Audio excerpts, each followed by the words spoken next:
Hello, and welcome to the Art of Intuition podcast. My name is Susan Jane, and I believe that trusting your intuition is the best way to live your life with meaning and purpose. Each week you will hear about how you can connect, develop, and trust your intuition through interviews with other guests and my own personal experiences. Join me to understand how your intuition can guide you towards a life full of meaning and loving purpose.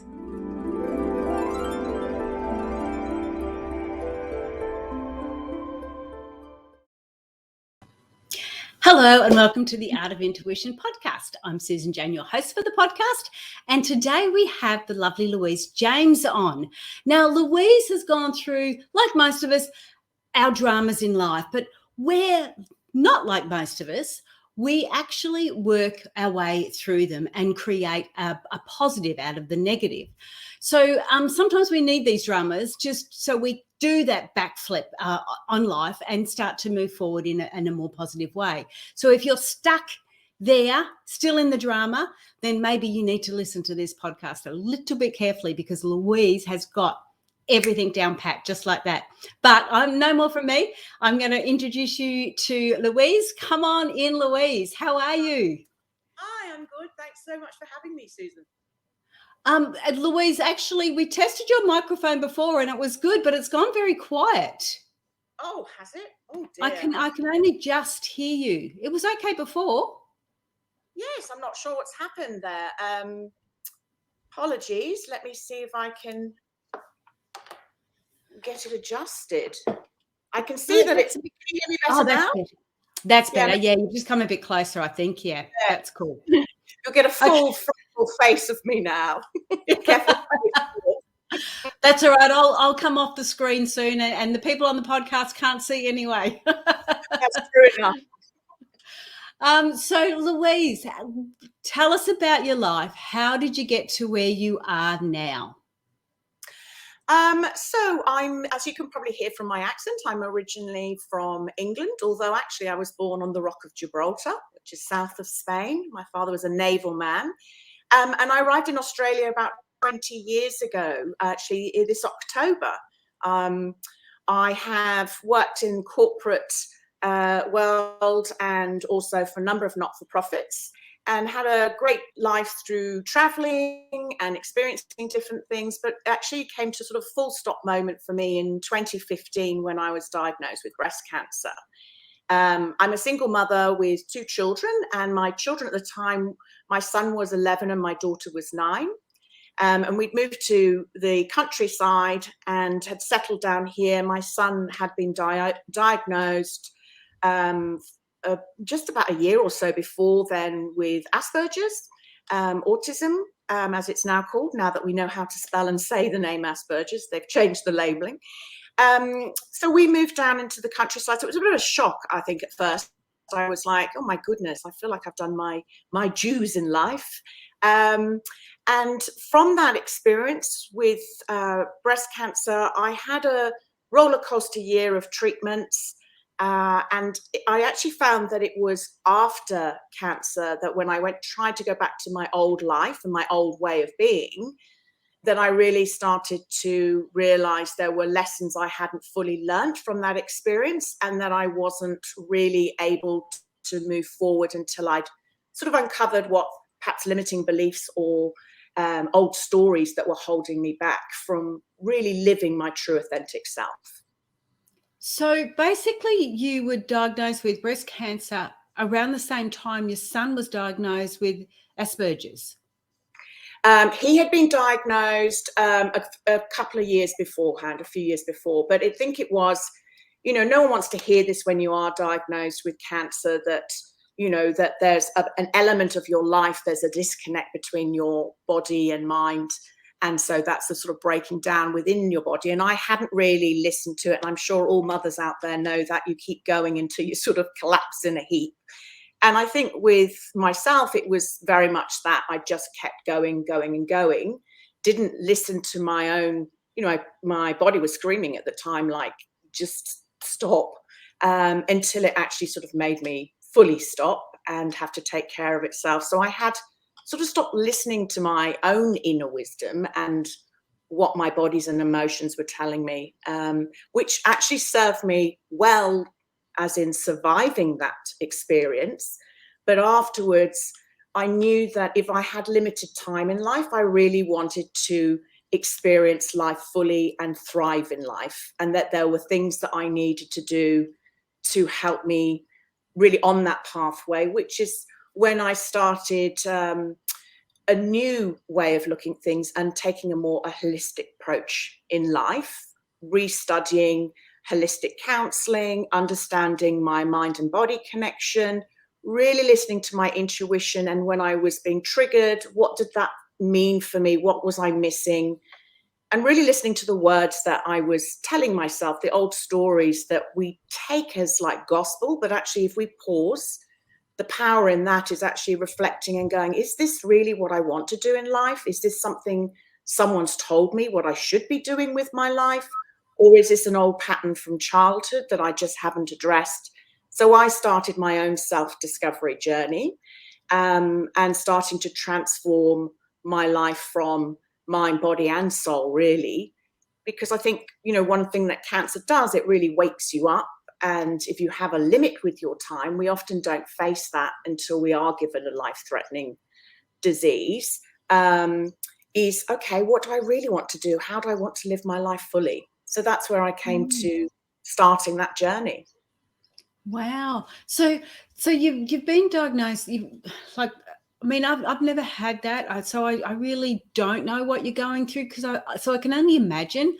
But the thought of being given a time frame or a possible time frame, and you've got young children, and yours were only 11 and 15, were they? 11 and 9, yeah. 11 and 9, yeah. That and a single mum. I guess I didn't put that in, but a single mum, that would have been horrendous. Like, I would think I would have gone into a sort of a bit of a meltdown myself. Is that what you experienced first? Like, what would like if somebody was experiencing exactly that, what is it that they're first going through? Well, I think the first part is shock.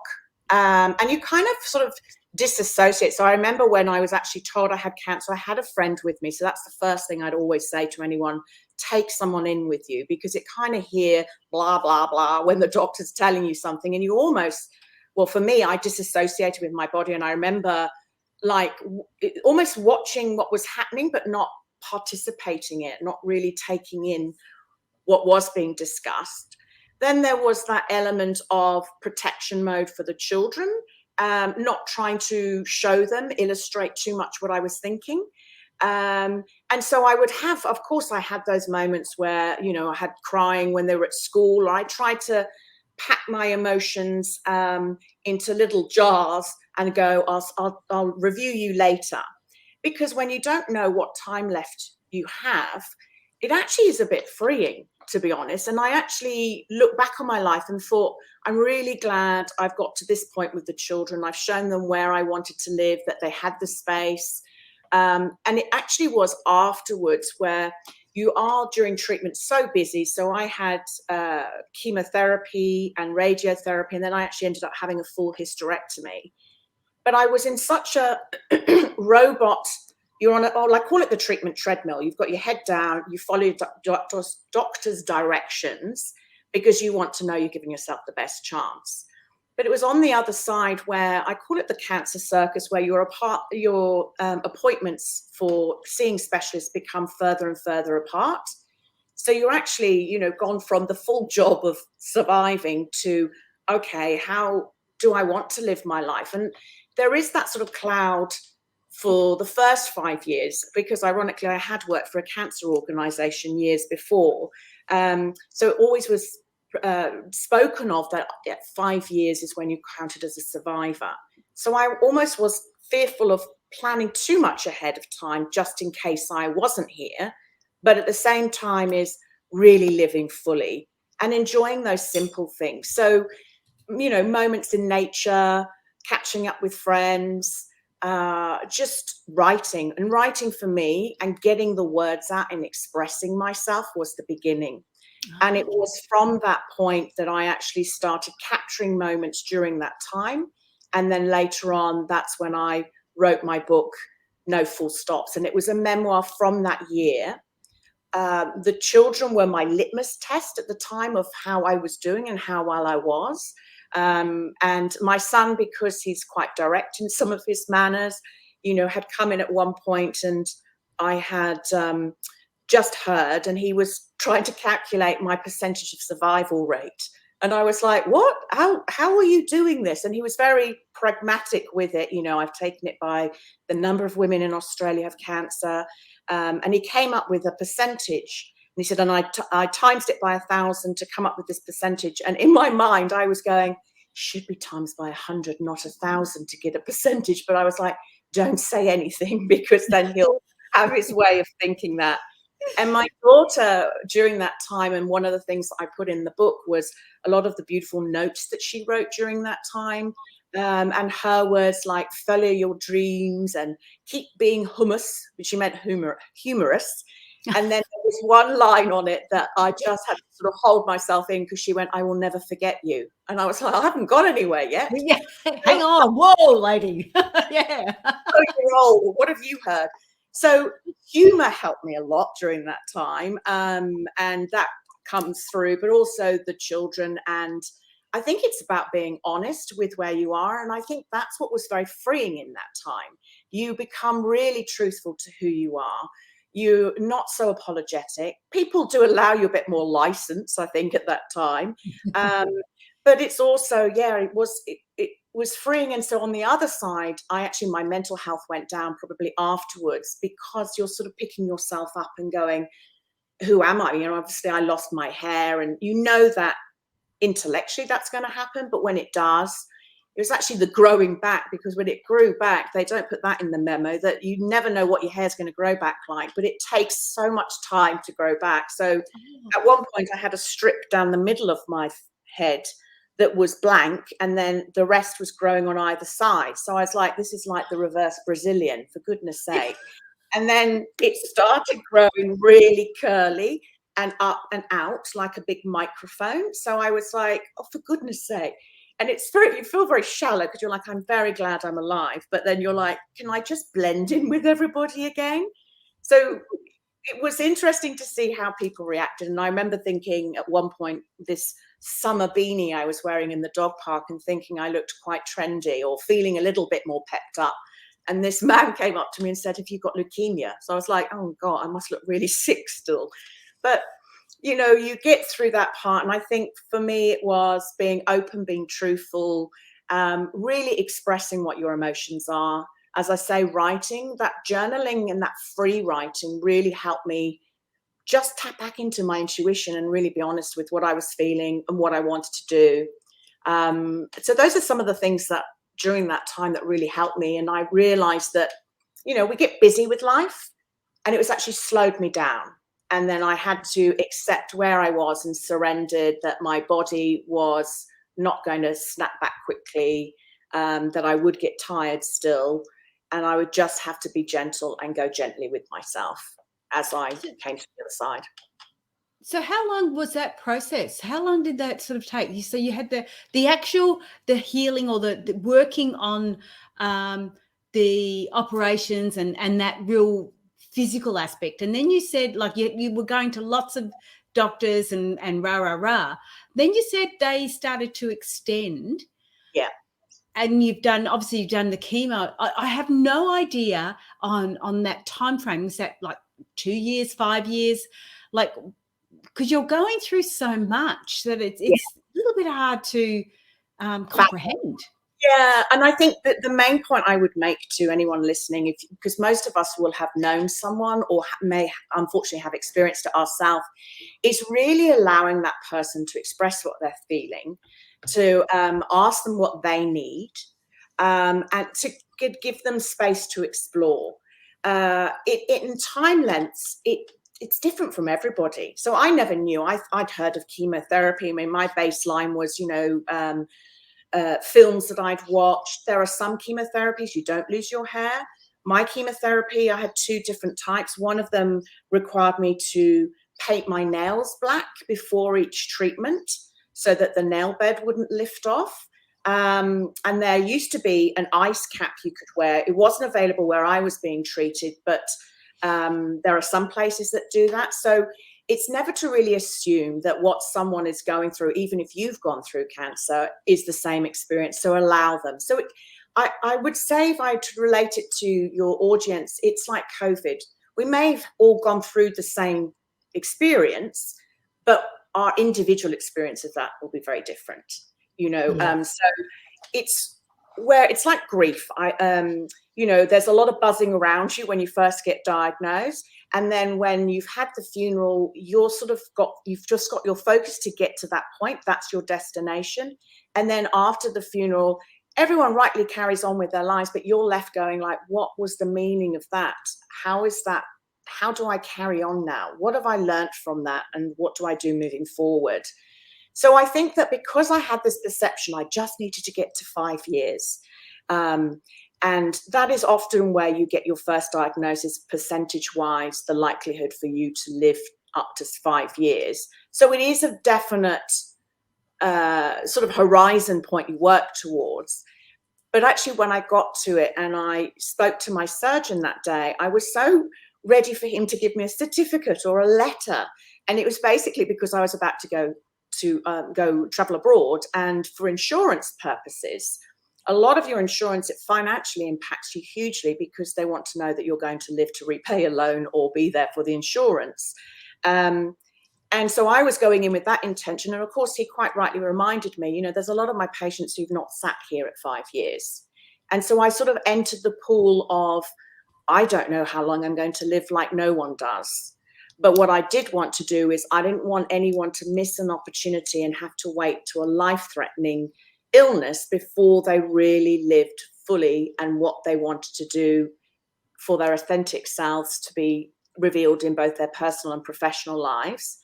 And that's why I created the business that I'm creating is Create Full Life, is a pun on, being grateful that I've got this life, but I want people to help them on their journey to create a full life that's meaningful to them.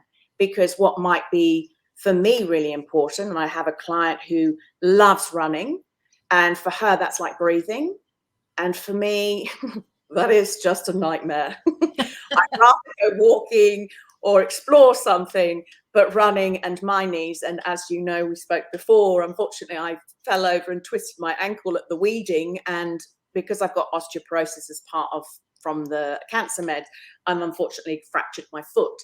So I've got this rather beautiful, thankfully you won't be able to see it on the podcast, big boot I'm wearing at the moment. So it puts life in perspective, and it's finding that joy and that meaning for yourself each day, and surrounding yourself with beautiful people that support you and that you can support them. I think that's really important in life. Yeah. Before we go any further, Louise, I just want to let people know, because they've got an understanding of what you've gone through, and they're getting a better knowledge of who you are and what you mean to them. So I want to let them know about your website, which is louisejames.com. So it's LOUISE James, JAMES. .com. So if you want to connect with Louise there, you can do that there. So if you've got a story that you want to get an understanding of, or you've got questions you want to ask, she's there for that. Or you can contact her on her email, which is louise@louisejames.com. So louise@louisejames.com. Yeah. And I just wanted to put that forward because we've got a little ticker tape running on the video, but of course the podcast don't see that. Now, back to you. What I want to ask is, your book is called No Full Stops, a memoir. What on earth is full stops? So for me, I thought that cancer was going to be my full stop to my life script. This is it. This is the end. I lost all certainty of what I knew before and what I thought I was going for with life. I wasn't sure if I was going to be living to see my son start high school, and I'm delighted to say that I'm surviving now the teenage years with both my children are 17 and 15 now. I've just seen him graduate from high school. With regards to full stops, because I thought it was, but really for me, the only full stop in life is death. And I saw that that was a possibility in my diagnosis. I actually, in 2018, a few years after I'd gone through my treatment, I sat with my father whilst he, the last 4 hours as he passed away. And it took away a lot of the fear of passing. But for me, it was that again, as I said before, is not living your authentic self or not being true to who you are is probably the greatest gift I could give people, a sense of looking for their purpose and meaning to their own individual life, and showing up fully as themselves. And that means we do often have to look at the bits that, the shady parts of us that we don't always want to admit to ourselves, but actually facing those helps us understand how we behave in life, how we react to people. And it's really just a question of not judging or shaming ourselves or making us feel guilty for the person that we are, but embracing all those sides. So for me, the full stop moment I thought was cancer, but actually it's about living with no full stops, because we all have pauses and stops along the way. You know, when I was no longer with my children's father, my son's diagnosis, my diagnosis, when we move house, divorces, COVID at the moment for people will be, you know, they might have been retrenched or financial crises. It's not the circumstances we go through in life that's the important part. It's how we go through those, what we learn from them, and what we take forward. And for me, that's where I always say there's a big power in the pause. It's really stopping, regrouping ourselves, reflecting what's happened, not dwelling on what's happened, and then taking that learning forward and really tapping into our own intuition of what is meaningful for us, and creating that, more of that in our daily lives, but also what we might want in our future. So that's where I mean with the full stops. And I think the first part is by sharing our stories and expressing them without judgment, and being brave and courageous to be vulnerable helps us connect with other people. It's very healing for the person telling it, but also for other people. It can be they don't feel so alone. And that was one of my purposes with the book, because you are surrounded by support, but it can be a lonely path to tread, because you can't, unless you talk to someone who's in that stage. It's a bit like if you have, you know, when you're in the mothers group, you know, you're in those friendships you join with those early days of childhood, because everybody might have experienced childhood, but when you're in the trenches, living it day to day, it's actually having that relatable sphere of support where you can freely say, this is not a good day, or I'm feeling really sad, and allowing yourself to have that feeling and release it. That's really important. So by sharing our stories, we can connect, we can heal, but we can also grow and learn from other people's experiences. And I hope be a bit more compassionate in the world. We all have human elements, and I think that is part of why the book resonates. Is it's not just a cancer story, and it is part for people who might be going through it, but for carers as well. But it's also a human story. You know, there's family dynamics, you know, the children, how you deal with those sort of situations, and humor. So there's universal themes that we all go through.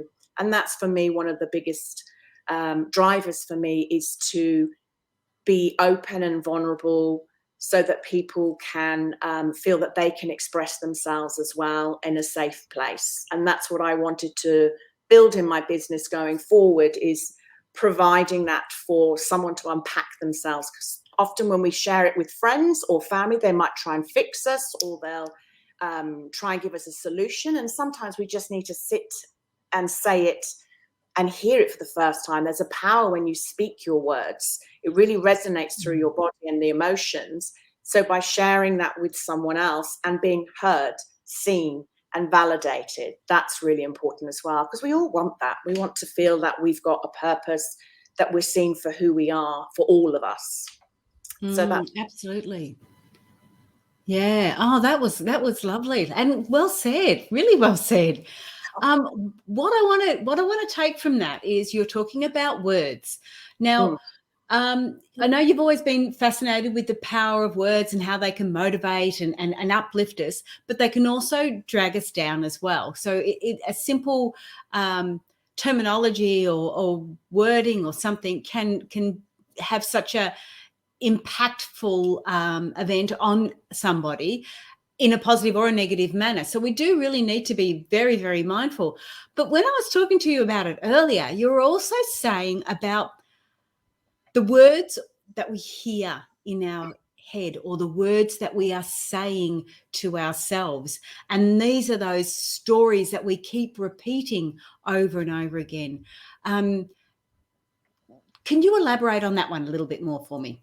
So it's kind of like negative self-talk. And sometimes we are so conditioned and we've heard it so many times in our own head, it actually feels like it's really real. And it is how we will judge ourselves. You know, as parents and as a parent myself, there are things I'm probably sure that I would have said to my children and they will take, like having had a child with autism and Asperger's, they cling on to literal words that you say. And that gives you that perspective of going, you know, I remember saying one time to him, come on, pick up the pace, meaning hurry up. And he was like, where's the pace? Where's the pace? And I'm like, no, it's not a literal thing. You know, when we are children, we often hear things and we make a meaning of them. And then that reruns that program in our subconscious. So, for example, it could be that your mother's so busy, she just hasn't got time for you. And you're being noisy and they're just like, just stop talking about yourself, or you're being too noisy. And that story goes in your head like, I'm too noisy, I talk too much. And it may form it in your subconscious, and then you don't realize until you start looking into that area that actually could form a pattern where you're afraid to speak up, to tell and talk about yourself because you've been told you talk about yourself too much, or that you're too loud. We have those incidences and we don't often, as adults, correlate that that's actually what's still happening, because our subconscious is like 95% running, you know, on a program every day, and only 5% of what we're aware of what we're saying. So that's where I really wanted to unpack what was I telling myself and really look at the words. You know, are they helpful, that what I'm saying to myself? Are they negative or positive? Do they move me forward to what I want to do, or are they holding me back? Are they my own words? Do they sound like something someone else has said to me before? I've heard before from a family member that you'll never make money from writing. But I've always written, and I've always written for marketing and business development in corporate life before I even wrote the book. So it's something that you can say to yourself, oh, no, I shouldn't do that because of this. But actually, it's not really the truth. So you really need to unpack that. So when I talk to people about their emotions, or I will reflect back some of the words that we say, and sometimes we just say them without thinking. They just come out of our mouths. And when you sort of reflect them back to a client and say, is that really what you think? Or is that really what you mean here? It actually allows someone to hear it again. It's come out of their mouth, and really analyze or really check in with themselves. Sometimes we start saying things in our heads, or we say something and we have a visceral reaction in our body, and that's our emotions telling us. Can you just check in with yourself and look at what that is? You know, we often think that when we get emotional, it means there's a danger thing. Our ego, our brain is wired to keep us safe. So we will always be looking for reasons to not let us move forward. So it will give us that anxious feeling when we're sort of stepping away from our comfort zone. But at the same time, we need to move from our comfort zone. Otherwise, we're just repeating the same life we've lived with different, slightly different scenario versions of it. And that's where we need some support to help us be brave to move forward, because we can't always see it for ourselves. And when you're talking about the words we're using, is there, like, for an example, is there a particular word we could use that we may be using that we could substitute it for something else? Like the first thing I would do is, so say something like, oh, I never win the lottery. And actually I have, but I've only won about $10. But say I never win the lottery, for example. will actually start changing, like, well, what would happen if I did win the lottery? What is, I say never. Have I never won it? But yes, I have won it, but only a smaller amount. It may not be the amount I wanted.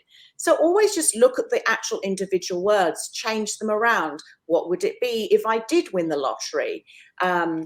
Look for scenarios that proved or disprove what you've just said, because often never is a very strong word. It's like hate.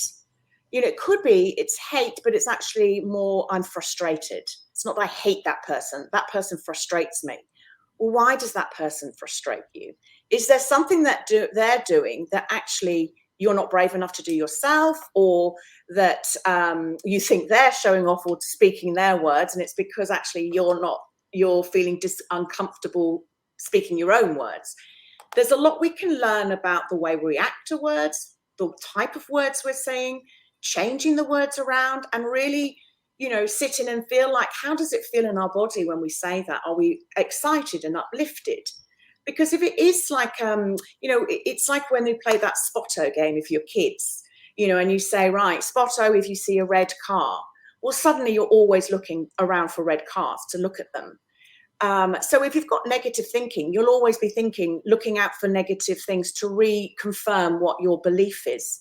And that's why we need to tackle what our self-beliefs are, is to really see, are they real? Is it something we've been told before? And it's a practice. Change is hard, and it's uncomfortable sitting with uncomfortable emotions, but we move through them. We're not stuck in them. We're only stuck in them if we fear even exploring them. And sometimes I think when we have negative thoughts, we think a bit like Pandora's box. If I open this up, oh my God, it'll never close again. And for the first part, after cancer, no one wants if you've got a time limit, you don't always go, oh, well, let's look at all the bits that I've never wanted to look about myself. It was a few years after that where I was like, do you know what? I keep repeating, I'm still getting frustrated. There's something that I'm missing in my life. Let's do the work and really uncover that. So I hope that helps a bit, so just to question it. And the one word I would use is be curious. Yes. Be curious about it, rather than defensive or justifying, oh no, I'm right to feel this. Of course you're feeling it. No one's saying that you're not allowed to feel it, but I'm one of the people who would say that definitely you have to feel it, because you have to feel it to heal it. But be curious about it. You're not going to have to sit in it. Like emotions, when they sit in your body, can be released. They can't sustain a really traumatic energy level in your body for a long time. So explore it. Be curious about it. And I guess the other thing is, as you're talking about that, I think about the triggers. So when we're feeling an emotion or something's going on, it's when you're saying to be aware of it or to explore it. I suppose I go back to, what were the triggers? What caused it? Yes. Especially if it is an emotion that you perceive as negative, because a negative emotion is one to get your awareness of it. So let's go back another step and go, okay, so what were the triggers for it? How do you look at that? Because I know if I turned around and said, well, what were the triggers? The kids would say, well, she did it. She touched me, and blah, blah, blah. So how do we look at without blaming? Well, first of all our emotions are telling us something. So we perceive them as negative, like anger, and I look at someone with autism, they can get angry because they're frustrated because they can't communicate. But actually their anger is a communication. Usually anger masks a pain we've got or a frustration. But actually they express it and then it's gone and it's out and they're carrying on to something else. Whereas we are conditioned to hold it down, don't say it. And it's really having that acknowledgement. Okay, they must have made you really sad that your friend said that. Let them have their experience, their feeling. But when we're older, there's actually a modality that I have become a practitioner with. It's called self-directed healing. And one of the things that we do is get the clients to really go back into their bodies, really experience where the feeling, when they've got a trigger, we're looking for triggers. We're using it as a detective. Like, where are you feeling it in your body? And then through a process, we'll almost take them back to when they might have experienced that same feeling in their body when they were younger. And really go back into that moment when they were younger, what was the situation, what was happening around that time, and really get that connection back to the inner child within them. Maybe they weren't allowed to voice that they were angry. Maybe they were scared, but it was like, monsters under the bed and you couldn't say it. So it's always, darkness has always held this big panic for them because they weren't allowed to, in a child's mind, process that this was actually, it's not a reality. And so they've always harbored that. So it's really doing that sort of deeper work when they're kids. Actually, kids really express, but we just often don't have the time or allow them to say it, or we're like, don't get angry, that's, we're a public place and we're in the playground, you should all play nicely. And I think as parents we can be quite simplistic about it. We can almost say, and we'd never say to an adult, oh, that's a girl, she's 8 years old, off you go and play. But we do it with our kids, just go and play with that person. We don't allow them to go, actually, let me find out, I like this type of play and they like rougher play, or, to allow them to have their own experiences and share that and learn from each other. We often try and cookie cutter everyone. And there's something that I've learned about myself through my son is I'm not cookie cutter. And so I like to work with people and tailor my approach to what their needs are and what their requirements are. Because we can't blanket everyone and say, when this happens, you'll feel this. Which is like in grief. It's a cycle that people go through, but how they react to it, there are other people who are judging and go, oh, I don't know that. She's dating now. She should be grieving still. But we don't know what's happened behind the scenes or how long that person's grieved for already. So it's just being less judgmental, more open communication, and allowing people to express how they want to. Now, not everybody is going to want to write down or journal. They might want to vision board or an art therapy piece where they can draw and express themselves. So with kids, it's through play. Often when you're doing counseling with children, it's through play and interaction. And that's where someone's allowed to freely express and they're tapping into their intuition naturally. That's often where we get those nuggets coming out and going, this is the trigger and this is where it's come from. And we can help them process it and make those dots together. And that's the same with adults. Yeah. Wow. I love that. So we're getting a little bit low on time now, Louise, and I do want to talk about your book again, because it is an Amazon bestseller and it is called No Full Stops, a memoir. And you can actually get it on the website, which is called nofullstops.com, or again, louisejames.com as well. So you can get it from both of those.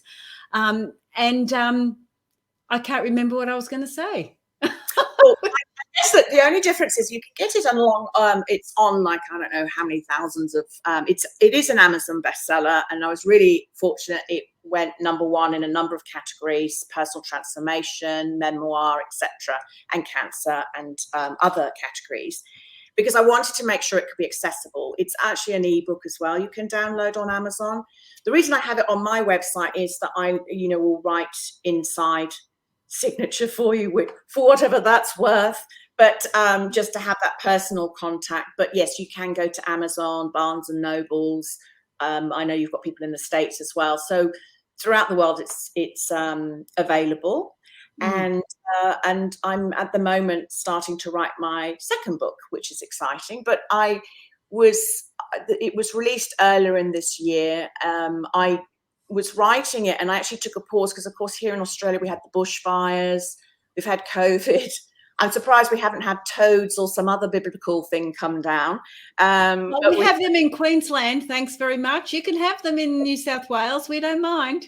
We'll had yes, I know there's been quite a few things, but I think that it's that no full stops, that mentality of living life with no full stops, is that just living in the now and in the present. Because when you do lose certainty, and so some people with COVID, they've lost the certainty of what they were planning in their life. So I hope that this book, I left some of the pages at the back for people to put their reflections and really take that moment when they've read it to see if there's any themes, any inspiration they took, or things that they would like to action in their life, just to really do that full circle completion of what is it that, use that opportunity in that time to really see what meaning the book provides for them and what they would like to take from it. So delighted if it gets into whoever needs to have it. I've had some lovely feedback from both people who have had cancer, who might have said, I wish this is something that was available to people when I was going through it, and carers, and also people who haven't had cancer and have just enjoyed laughing at me, probably. with some of the Well, you know what I've taken out of it, Louise, in this talk and that, to me, what came forward was like, there's no full stops. There's only pauses. And I think that's what you've really, really put forward here. We may feel it's a full stop, like you say, with COVID or with cancer or with anything like that. It might feel like a full stop when you've been given that information, but really you need to take it on board as a pause, a time that you have to reflect, a time that you have to look at what is going on, how you can do things differently, how you can change things up. So it really allows that time to almost breathe, Yes. that pause. So I love the concept of it. I think it's fantastic. And it's something that we need to be mindful of. Yes. I've had a few things happen in my life too. And when I look back at them, I can see that I needed that time to pause, to assess what was going on, to understand what was happening and feel it and grow with it. So I love it. I think that's wonderful. But I've got a couple of minutes left. I want to cross back over to you again. And I want to get, for the listeners' sake, I want to get an understanding of this you're putting a new program together, you said. Yes. So if you see it as a coin, so actually my book, the logo itself I created was called No Full Stop. It's like one side of a coin. And so it's coming into that awareness of who we are as a person, what we want out of life. And then on the other side is, okay, if we had that awareness, now I need to heal from some of that, but I also want to create the life that I want to live fully. And whatever that full means to you. I think the word success can often, it is a triggering word for some people as well, because it kind of, people think it's about money. But a successful life, I know when I thought I was dying, I wasn't going, I wish I had a boat in the front garden and a tractor and designer clothes. It was tractor. I don't know why. Maybe it's the countryside, the Southern Highlands. But I knew it was more about the experience I'd had with my children, the risks I'd taken to bring us down to the countryside, getting Labradors, where I think everyone thought I was going completely insane, of adding other things into our lives, other mouths to feed. And it's really just moving forward, looking at what you want. And so I would ask anybody just to really take that pause, that time. I know that for my own health, I was always in firefighting mode. I collapse with my emotions or something, and it's like, get back up and carry on. And that is a survival mindset. But really, to try and get into that thriving mindset is really allowing yourself that creativity, that intuition to come through, and really go from looking for outside validation and what everybody else says you should be, but listening to your heart and what you feel like you want to achieve. So that would be what I would suggest. And it's all about perspective. There's always someone, I always say to my kids, someone who's worse off than us and someone who's better off than us. But enjoy the moment, enjoy the now. Yeah. Oh, that's lovely. Thank you so much. And so again, I just want to run through it. Louise at louisejames.com for the email, louisejames.com for the website, and No Full Stops, a memoir by Louise James. And you can get that on Amazon and all good bookstores. Online. Sorry. There are some bookstores that are selling it. Or you can go and buy a copy. If you go to louisejames.com, that will be, everything's on there. And then the other side of the coin that I was mentioning, that business is about helping people through their personal self-discovery journey. I retrained as holistic counselor and life coach. and another number of healing modalities, one of which, as I mentioned, about the emotional release and stuck in the body. Yep. And so that's the program, because I want to help people to support and meet them where they're at and help them through their journey. So it's about creating that full life. So wow. yes, And that's called a full life. That's on your website, or are you still developing that? Yep. So okay, when you cool. go into the website, it will have holistic guidance and healing, which will be all in that area. I'm creating a website that's specific to that at the moment, but the information is there, and then you can connect to me and I'll work out where you are at the moment and then allow you to select which works best for you, because I want to empower people to make their own decisions and access their own self-healing capacity.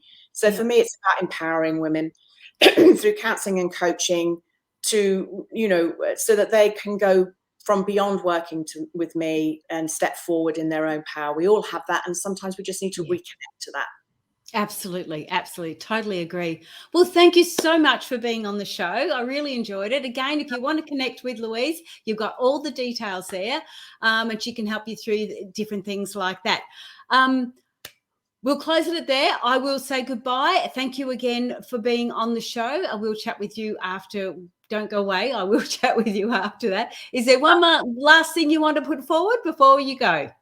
I just want to encourage everybody to know that whatever they're feeling and going through at the time, don't let that circumstance stop you from moving forward. Just allow yourself to feel it, to heal it, and keep moving forward. Life's a beautiful thing to embrace, and just hold everyone close to you, and lots of love to everyone. So thank you very much. Thank you. Wow. Thanks, Louise. That was amazing. And like so insightful. It really makes a difference when we can get that understanding from other people of what you're going through, or how you can help somebody else if they're going through it. And like Louise said, allow them to speak, allow them to say what they need to say. You don't necessarily have to fix them or respond or anything else, but just give them that space. I think it's a safe space. That space to pause, as Louise said. There is no full stops. It's a time to pause and keep going. I love that. So if you want to connect with her, you know where to do that. Me, on the other hand, if you want to connect with me, it's Intuitive Personal Development Facebook group. I do live readings on there. Or, of course, subscribe to the podcast. Why not? Or the web TV show. So that's me for today. I will have a great 2022. I will be seeing you anyway, but a great 2022 and a happy new year. And we will chat with you very, very soon. Okay, bye for now.